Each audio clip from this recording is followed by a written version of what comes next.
Yep. Okay. So my name is Xingru, and I'm very happy to be here today. I'm here as a representative from Welsi, a Chinese company, but more importantly, I'm here as someone who has personally gone through the whole journey of studying, living, interning, and working in China. So let me introduce myself. I'm from Singapore. I came to Shanghai in 2018, and I studied in Fudan University for both my bachelor's and master's degree. So I have been here for quite a few years. And before coming to China, I was actually studying Chinese studies in Singapore. And at some point, I had this thought, if I'm already doing Chinese studies, why not actually go to China and study there? It sounds like a very simple thought right now, but at that time, I was very excited and actually very, very nervous about this. I think many international students would know this feeling. Moving to another country sounds very fun when you talk about it, but actually, there's a lot of things to worry about. Will I understand the classes? Can I make friends? And is my Chinese good enough? Can I survive living alone in a new country? And honestly, as an Asian student, being a Singaporean, I heard so much about Chinese students that they are very competitive, very disciplined, very good at studying. So when I imagined myself sitting in the same classroom with them, it was very nerve-wracking. So I also thought maybe this is exactly why I should do it. If something feels a little scary, but also invigorating, maybe this is where growth begins. So I came to China, and looking back, it was a huge, exciting mess. Not everything was smooth. I made a lot of mistakes.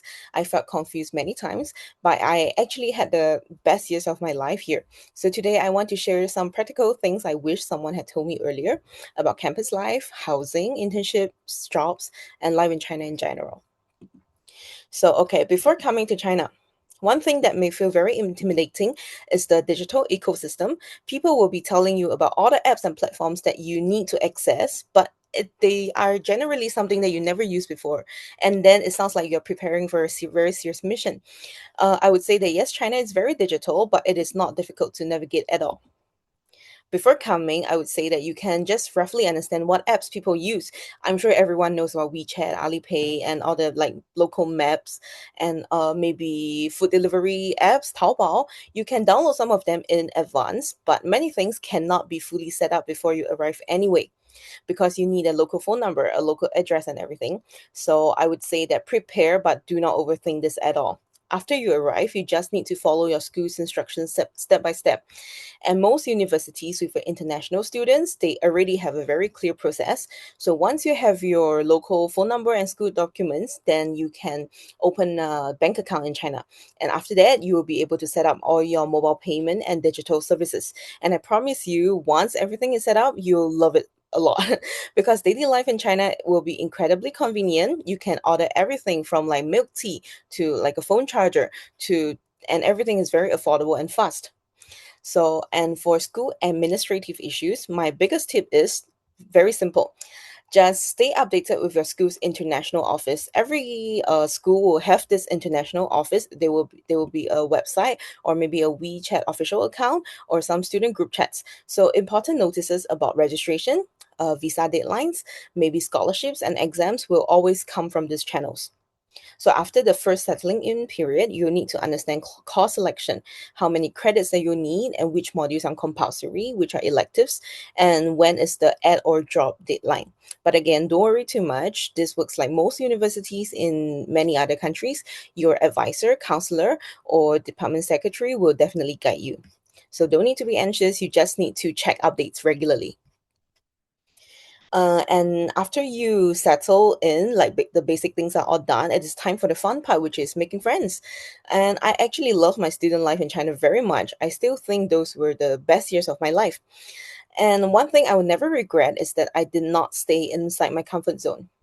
So my comfort zone would definitely be the Singaporean community, right? It would be hanging out with people from very similar background, people who understood my culture, my accent, and my food. And there's nothing wrong with that, of course. But when you first arrive in a new country, people from your own background will make you feel very safe. But I'm very glad I didn't stop there. I made friends from everywhere, from Korea, from Japan, from Europe, and I didn't really expect this before coming here, but somehow it happened, and it really defined my years in China. So I would recommend a way to start is the student club recruitment fair. Most universities will have a big recruitment fair at the beginning of the semester. So even if you don't end up joining anything, you should still go just for fun. So maybe like you can find clubs for learning new languages, for making a cocktail, for scuba diving, or also volunteering. So this is a very good way to meet people and make some local friendship. And also, one other way that I recommend is through the language partner system. For example, if you're maybe from Spain and a Chinese student is studying Spanish, you can become language partners. You can practice Chinese, and they can practice Spanish. This is one of the most natural ways to to make a local friend. Okay, and the next part, which is about housing and renting. So, about accommodations, from my personal experience, I actually think that the best option is to start with campus accommodation first and later move off campus when you're familiar with the city. And that is also what I did.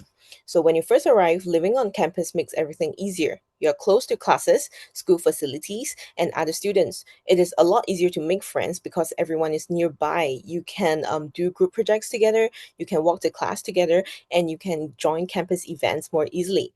So, especially in the first semester, this is very valuable. Of course, the accommodation situation depends on the city and university. I studied in Shanghai, so I will use Shanghai and Fudan as an example. In many universities, international students do not always live in the same dorm buildings as local Chinese students. So it's good in some ways because international student dorms may have better facilities, more privacy. But the other side is that international student accommodation is usually much more expensive than local student dorms. I was at Fudan around 2018. I lived in a two-person bedroom, and the rent was about 2,500 yuan per month. So at that time, it already felt not exactly cheap for student accommodation. But now, from what I know, the dorms have been refurbished and the price is roughly around 4,000 to 5,000 yuan per month. So depending on the room type and latest school policy, of course. The facilities are also much newer and nicer right now, but at this price range, it's quite close off to off-campus renting in Shanghai. So this is something that international students should know. Living on campus is not always much cheaper, especially for international student dorms. Another thing to check is your school rules. For example, Fudan didn't have a curfew policy. They still don't have one. So living on campus was quite comfortable. But if your school do have a curfew or strict visitor rules, the experience can be a lot more different. So, in general, my recommendation would be to start on campus if you can. Then, after a few semesters, if you understand the city better, you can decide if you want to move off campus. Maybe when you want more space or privacy, or you want to live closer to your internship or something, that's when off campus renting can become a good option. And off-campus living can give you more freedom, but it also comes with a lot of responsibility. You need to think about rent, deposit, and safety, landlord communication, and a whole bunch of things. So this is also where I want to briefly introduce Wealthy. Wealthy is a no agency rental platform. So which is especially useful for students because saving money is very important for us because we're already paying tuition, daily expenses, and maybe also flights. So Wealthy is also built for an international and diverse community. You can find rooms, roommates, and people, friends from different cultural backgrounds. You can also browse the community for local life events and city experiences. So for international students, it is not only about finding a room. It can also help you find communities and a softer landing into the city. So the next part, which is internship, which I think is a very fun part about student life in China. This is something that many international students feel nervous about. But from my personal experience, finding an internship in China is not as difficult as it seems like. As long as your Chinese is possible, you don't need perfect Chinese for it, but you do need enough Chinese skills to communicate with with your local colleagues to understand basic workplace conversations. So, because most of the time, when Chinese companies hire international students, they are not expecting us to be exactly the same as local Chinese students. They hire us because we bring something different. We can speak another language, we can understand another market, and also we can communicate with overseas users better. And at the same time, if we can also communicate in Chinese, then we become much more valuable. I had a Korean classmate who spoke very good English and decent Chinese, and honestly, the job market loved her. She could communicate with the Chinese team, but she also understood the Korean culture and international communication. And I also had another friend who spoke perfect Chinese and Spanish. Finding internships was really not a problem for her. Her bilingual ability made her stand out immediately. So I want to say this. Your international background is not a weakness at all. It can be your biggest advantage. Common internship roles for international students include overseas social media marketing, international sales, language education, and maybe cross-border e-commerce. So, for example, companies like Jingdong or cross-border platforms such as Temu, they may need people to who can understand international users and overseas markets. So I would say that start early and don't be shy about starting small. Your first internship does not need to be your dream job. It just needs to help you understand how Chinese workplace operate. You will learn how teams communicate and how fast everything moves. I actually do advise everyone to utilize your time as a student and try out different sorts of opportunities. If you're applying to be a grad student, like you're doing masters right now, you can help out your advisor or mentor on academic projects, be a teaching assistant. And many schools also offer school office admin roles. So maybe you need to take like 3 afternoons a week to help out with some school event registration, social media articles, and etc. And for external internship opportunities, interning is the best chance to try out different fields of work. You can see if you are more interested in education, maybe e-commerce or AI, gaming, and anything else. And actually, most importantly, internship helps you build evidence that you can work in China. Now, internship is one thing, but then finding a full time job in China after graduation can be a lot more difficult because visa and work authorization is involved in the full time work, full time job. So for internships, companies can be more flexible, but for a full time job, the company needs to be willing and to support your legal work authorization, and this is a much bigger decision for them. Again, I'm using Shanghai as an example. Shanghai uses a points based system for foreigner work permits. You need your education background, work experience, Chinese ability, age, salary, and a lot of other factors. So, if you seriously want to stay in China after graduation, you need to be aware of this early. Don't wait until the final semester and suddenly realize, like, what do I do? I need a visa. So it's a very serious issue because visa is, you should not play with this issue. Check the official requirements, talk to your university's international office, ask employers, and make sure everything is legal and properly documented. So you do have to plan early. If Chinese proficiency is something that you need to work on, start improving it early. So for example, the points-based system that I mentioned earlier, the your Chinese proficiency, of course, if you can get HSK 6, then you can get the max points for this item, for this factor. So if this is something that you need to work on, you need to work on it earlier. This is also why internship experience is almost necessary if you want to stay and work in China because the job market is very competitive. You're not just competing with other international students, you're also competing with local graduates who understand the language, culture, platforms, and workplace expectations very well. So, your goal is not to become the same as local students, but you want to build a profile that makes sense for the Chinese job market to show that you can communicate with the local teams. Okay, and lastly, I want to talk about learning Chinese. So for me, I think Chinese was one of the biggest factors that changed my experience in China. At first, like we just treat Chinese as a class, as a subject. But actually, I would say that Chinese gives us freedom, the freedom to solve problems by ourselves. We don't need a Chinese friend for everything. The freedom to talk to people directly, to make a Chinese friend, and not just hang out in our like international community. The freedom to make your world bigger actually. So you can talk to your classmates more naturally, you can communicate with colleagues, you can build deeper friendships. So you can understand not only the language but also the culture behind it. Translation apps are useful, but we also know that they cannot fully replace real communication. So I do encourage international students to learn Chinese in a practical way. I know myself, I am at a very lucky position because I'm a Singaporean Chinese person, meaning that I grew up being bilingual. So, but most of my international friends who are not of Chinese ethnicity, some of them do still speak great Chinese, and most of them either intern in Chinese company or they are very sociable and extroverted people who jumped at every opportunity to hang out with Chinese friends. So I would say don't just let's move out of our comfort zone and we can start with survival Chinese first. So looking back, coming to China was one of the best decisions that I made. It was very exciting and very stressful, very fun and also very confusing. It gave me a lot of opportunities and pushed me out of my comfort zone again and again. So I want to say that I'm very happy for everyone here who is embarking on this journey. I would love to live those few years one more time.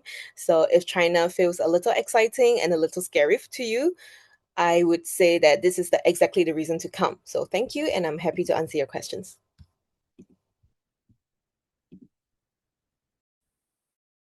Feel free to post any questions in the chat section, and you can see on the right-hand side, Wellesley also has an overseas student WeChat group, especially useful if you want to find, houses or rentals nearby. So feel free to use our WeChat or scan or maybe just join the Discord group. But if you have any questions regarding to job hunting, you can also post it in the chat section. And Xinru can also open the chat as many. I think some people also posted some questions there. If interested, can also answer them. Okay, sure. Okay, I see a few questions. The first one is that do international cards work in China? Is it better to pay the tuition with a Chinese bank account? When I pay from my bank, both my bank and a Chinese bank charge fees. I would say for daily life in China, Chinese bank cards do not work. Like Visa, Master, it's not a common thing at all. So, but if you want to pay your tuition, I think the school allows international cards because it's very very common for international students who need to do that, right? So I think it works, but then you might need to check the transaction page, and you might need to make a few calls if things are a bit confusing. And I also heard that you can pay via WeChat. Is it comfortable? Pay via WeChat as in for your tuition fee or something else? I think it refers to daily life kind of thing. Yeah, if for tuition fee, then it's a bit different. Mm. Does a Chinese student visa allow international students to work? I'm a junior programmer and would like to know. Okay, firstly, student visa, you cannot officially work, but you can intern. And to intern, you need to get like a permission, like a remark. It's called 批注 in Chinese. So you need to go to your international student office and explain your situation. They will guide you how to do it. It's not a separate visa. It's something extra to add on to your current student visa. But this is for internships. You cannot like really work. You can only intern. Are there opportunities to find an internship or part-time job during the first year of study to help cover? Yes, but then I would say it would be difficult to cover your a lot of expenses because internship pay is quite low. Mm. Am I allowed to work remotely? Yes, you can work remotely. Mm. And Taught just, entirely in English. Sorry. it's all right, go. Yeah. Okay, my program is taught entirely in English and I do not speak Chinese. Would that make it difficult to find internships or work opportunities? Yes, because if you do not speak Chinese and it's like you speak only English, then you can only find jobs that allows that. Mm, yeah, it will be a bit more limiting.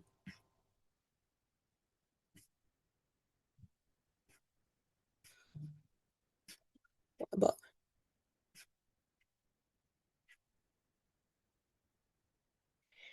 is part-time ever possible in the later years? Do you mean part-time working? If you mean like part-time working, like waitressing or something, um no, you can intern but not really work. How complicated is renting a flat?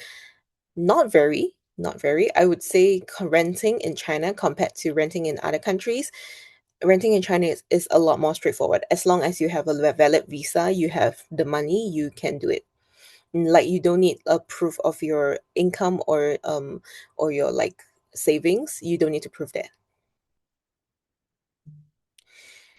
Internships, you can do it earlier. Most people do it later just because they hope to focus more on studies in the beginning. Any specific things to do to increase the chances of landing a job after graduating for content and doing masters in Beijing? Uh, Specific things to do to increase the chances of landing a job will be doing internship. And if you can, go to big companies like Timu or something. Like find a big company that you can intern for, and then you'll have a very beautiful resume. What are the paperwork needed to rent an apartment as an international student? What are the people? It depends on your city, which city you're in. For example, I'm in Shanghai. Then it's very very simple. I just need to decide which where I want to live, which room, which apartment I want to live in, and then I just need to provide my valid student visa. But there's one thing in China: not every property can accommodate foreigners. Some properties are owned by the state, so state-owned properties, they cannot accommodate foreigners. So as long as it's not this kind of property, you can live anywhere. I do some tutoring in my need. You can do online if it's not based in China, like not some how to say, it's not someone that's based in China that's paying you, then it's fine. It's totally fine. If I'm below 18 and already submitted the necessary, do you know where the process of registration?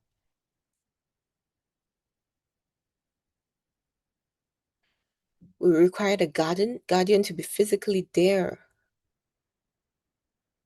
I'm sorry about this. I'm not very sure. I don't think they need to be Let me physically. look at that first. Below Okay. 18, I already submitted necessary documents. So whether, mm, wait, submitted the next. Is Do you know whether the process residence permit will be report? No, normally they don't really require the guardian to be there, but you have to be there, of course. So if you're not so certain, you can ask the international office. But as far as I remember, after you arrive in China, the residence permit does not usually require the guardian to be present. But you must always confirm with the school before making any decision. Yeah, Xinru, we can continue. Okay. Briefly explain the job hunt and job market in China after degree. I would say that in Shanghai, having a bachelor's degree might be a bit difficult because of the credit thing. So if you have a master's degree, you get one or two extra credit. Then if you only have a bachelor's degree, then you know you might be one or two points below the criteria. Um, it also depends on how fluent you are in Chinese. If you're fluent in Chinese or you have passable Chinese, then you have a lot more options. And about job hunt platforms, it's mostly Boss Japan for local jobs, and you can check out LinkedIn. But LinkedIn, there will be very very international based companies, which means that there's a lot lesser options.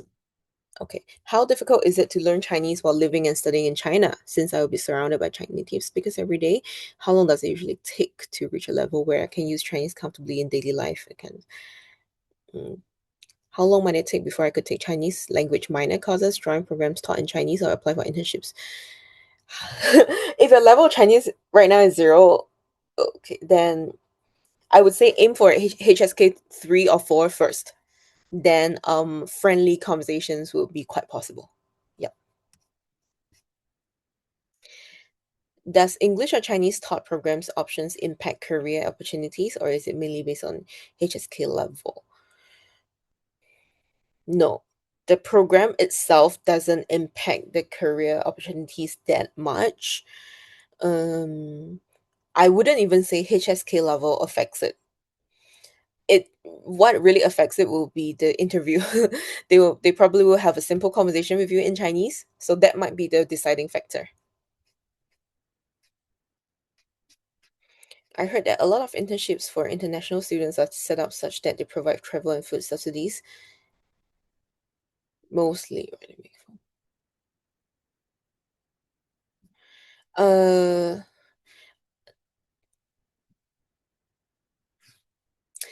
Even if it's a formal salary type of payment, it's not gonna be a lot. Mm.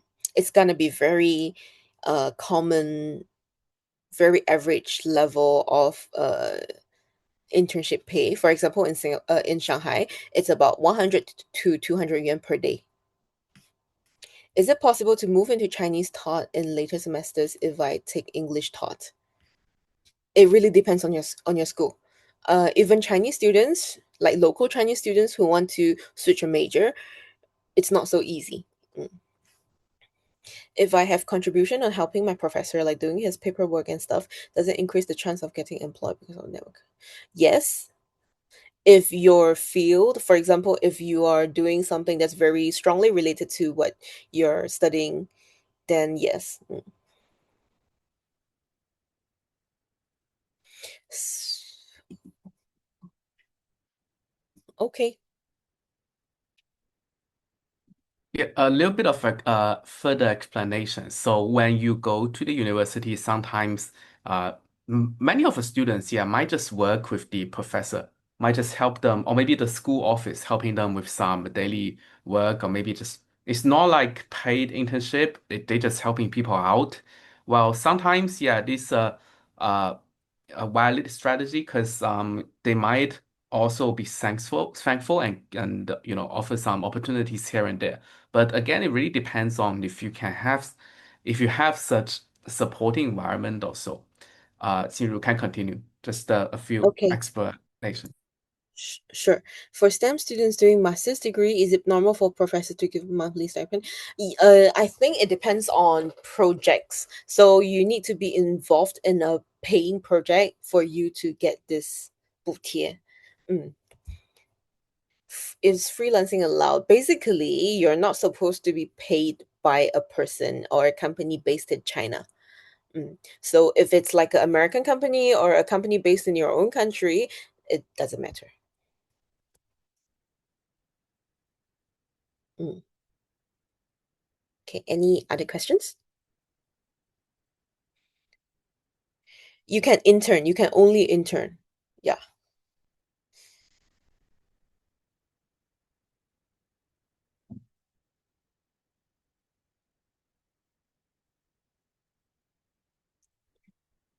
Yeah, feel free to ask any Uh, questions.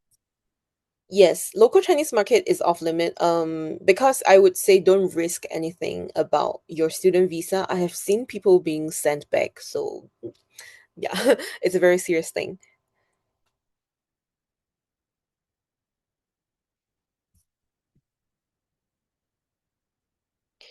And I think I can explain a bit more about if you want to subsidize yourself a little bit, like if you want to earn a bit of money to cover your expenses, if you intern like a few days a week in a Chinese company, you can get maybe a few thousand yuan to cover a little bit of your monthly expenses, but it's not going to be a lot. The average pay in Shanghai or Beijing is going to be 100 to 200 yuan per day.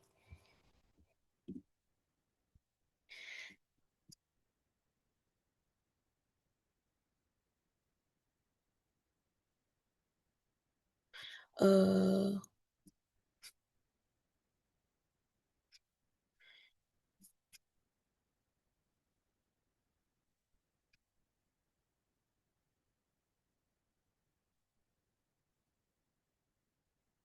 Also, feel free to scan the QR code and join the WeChat group, and also feel free to post other questions regarding studying, working, and living in China here.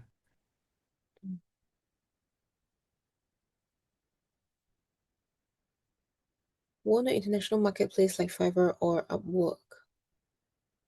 Do you mean like is Fiverr or Upwork blocked in China? Is Wealthy big also in Shenzhen or just in Beijing? Shanghai? Shenzhen is quite okay. Shenzhen is quite Wealthy is quite big in Shenzhen. Mm.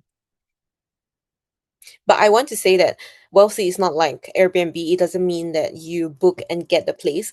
It's basically like a marketplace, like a communication platform for landlords and tenants. So you need to communicate with the landlord yourself.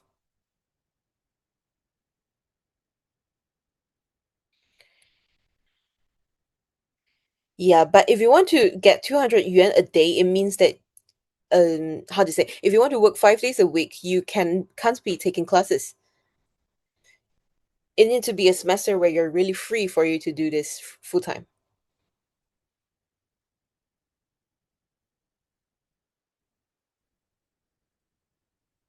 Yeah, 200 yuan a day is like 9 to 5. It's like 9 hours, 9 hours work day. Yeah. Usually for a school office admin job, it might be about 100 yuan a day, and I don't think they need like a person that's there full time. They might need someone like 2 or 3 days a week. Yeah, but it's gonna be a lot easier and less taxing than external internship jobs.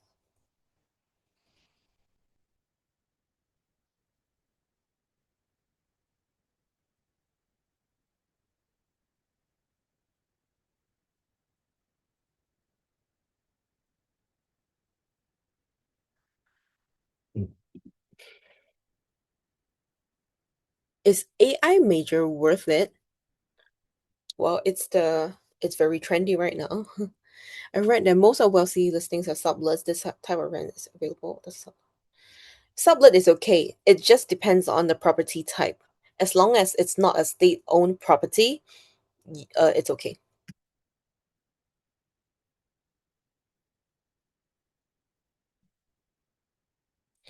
Maximizing, okay,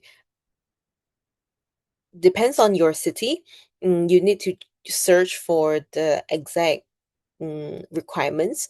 So, for example, being in Shanghai right now, my age, my salary, for example, my salary has to hit a minimum for me to get a certain credit. And then my school, my Chinese proficiency, I have to get HSK 6 to get a certain credit, something like that.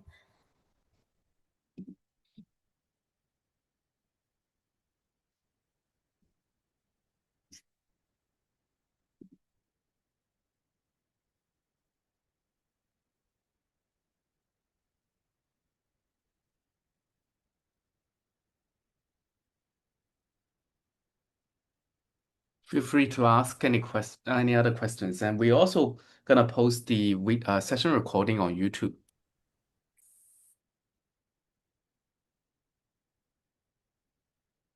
Will internship chances for civil engineering major be lower because I saw that this major. Oh yes, let me just step from here. So this question is very interesting. Let me just repeat it again. So will internship chances for civil engineering be lower? Because I saw the major isn't really popular in China's job market now. Basically, if for certain majors the market is not that big in China, which is true. For example, civil engineering is in decline, and civil engineering is different than other majors like international trade or marketing because civil engineering is normally for local students. But like you, well, it might be different to be a civil engineer in China, but that doesn't mean you cannot find a good job in your home country for good salary because many Chinese companies are also expanding in other countries around the world. Say, for example, if I have a Chinese education background, this can be a big plus if you want to find job in home country in this major. So yes and no. Okay. Can Fudan English taught students get scholarships or discounts in their second year of study? I'm not sure about English taught majors actually, but uh if it's not English taught, you can. So some of my friends they got their scholarship in the second or third year. For me, I didn't have a scholarship for my bachelor's, but I did get one for my master's.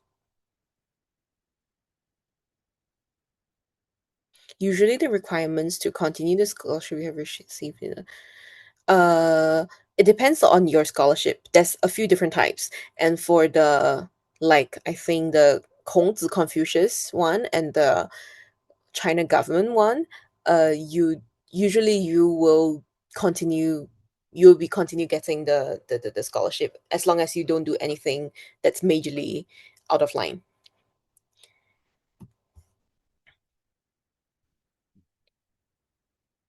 And also, if you're receiving a different type of scholarship, then it can be semester based. So it depends on your GPA if it's that kind of scholarship.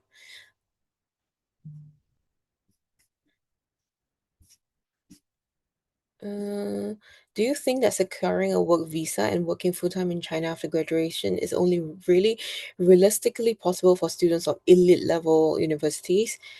I'm going to SUT. Which university is SUT? And I'm worried that employers will see it as not good enough students from C9. Okay. I don't think so. I don't think it's the only. Mm, I don't think only students from the elite universities can get a job. Your GPA is a little bit important, but not that much. You should get internship. You should still get a bunch of like interesting internship experiences, and then that would be more important than your school actually. One more small question: is English usually spoken in Shanghai? Can you communicate or do anything in Shanghai the first year? Mm, English is not commonly spoken in Shanghai. I would say Shanghai would be the best place for you to speak English already, but still for daily life, not really. Maybe only if you live in very central parts of Shanghai. Can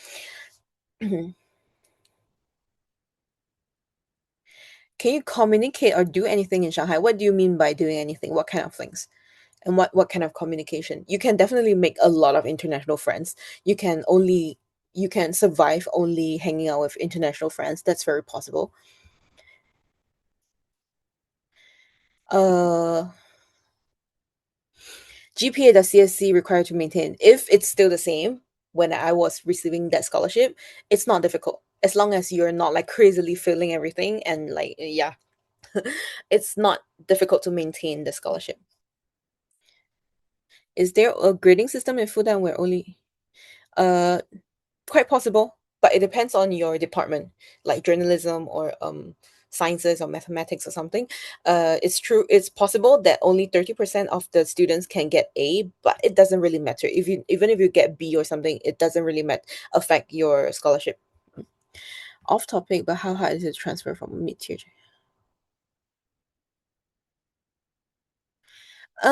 Firstly, 211 uni in China, it's still amazing in China.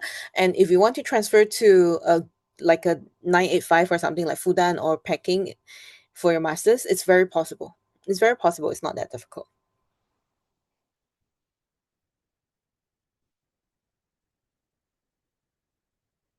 Sorry, I just saw your response. I mean, the what is possible is that like you finish bachelor's and you want to go to another school for your masters. That's possible. Like if you haven't finished your bachelor's and you want to switch to another school, that's not possible. Yeah.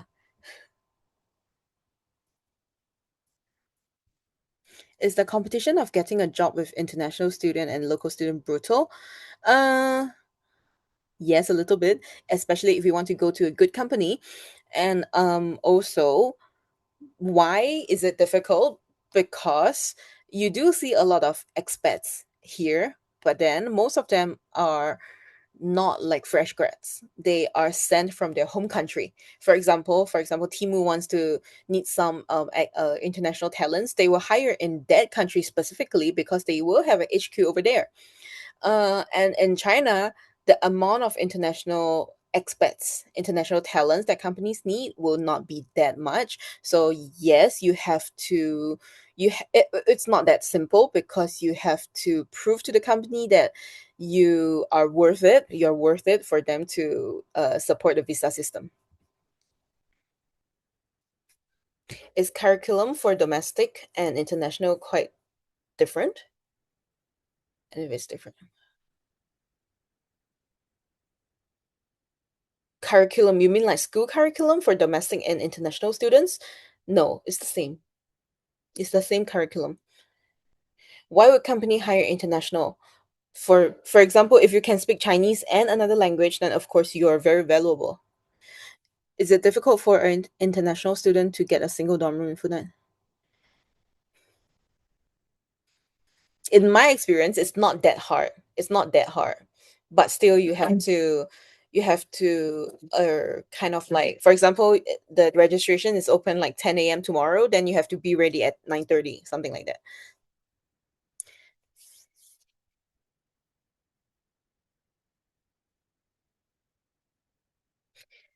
Right now is a little bit different, but when I was living in Fudan, what the kind of room types are like single bedroom and then a double bedroom. So a double bedroom is like two, you have to share a room with another roommate. And then one more type is that you have a small apartment where you have a common living room and then four little bedrooms. So usually there's these three types of bedrooms, dormitories in Fudan. No, work visa is not expensive. As long as the company is willing to provide a work visa, then it doesn't cost anything.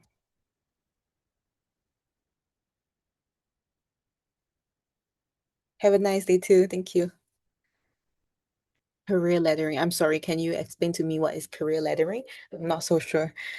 Just progressing within the company, I think. Oh, okay. Then it really depends. Let me think. Uh, of course, then go to a bigger company. It can be a lot more transparent. Locals and international study together. If your if your course is not like only foreigners, if your course is only foreigners, then yeah, then you study with only foreigners. But a lot of majors are not like that. Mm. When I did my masters, and it was with Chinese students, and in my class, maybe out of 40 people, there's only like two foreigners.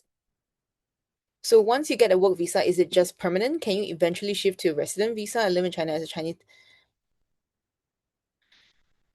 No. I think Chinese citizenship is one of the hardest to get worldwide. It's not permanent. If you wish to terminate your work at this company, then your work visa ends.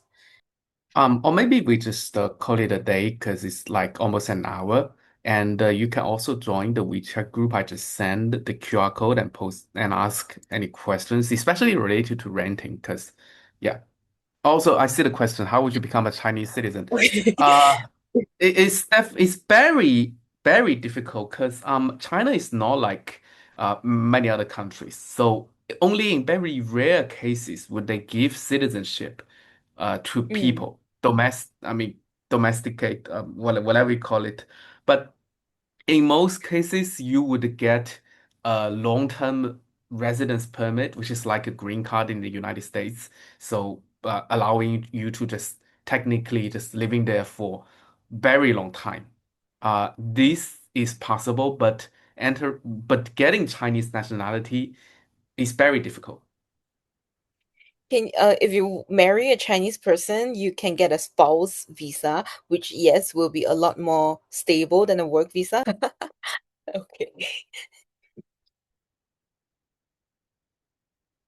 Thank you for your comment. And yeah, I think we just gonna call it off from here because it's been a Okay. very fruitful discussion. And we hope that you all enjoy your stay in China. And for the last time, uh, please also join the WeChat community for rental and life in China.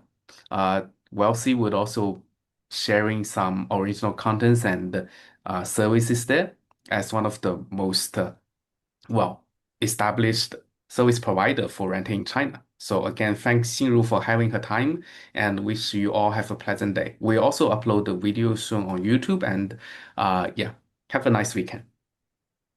Thank you. Bye bye.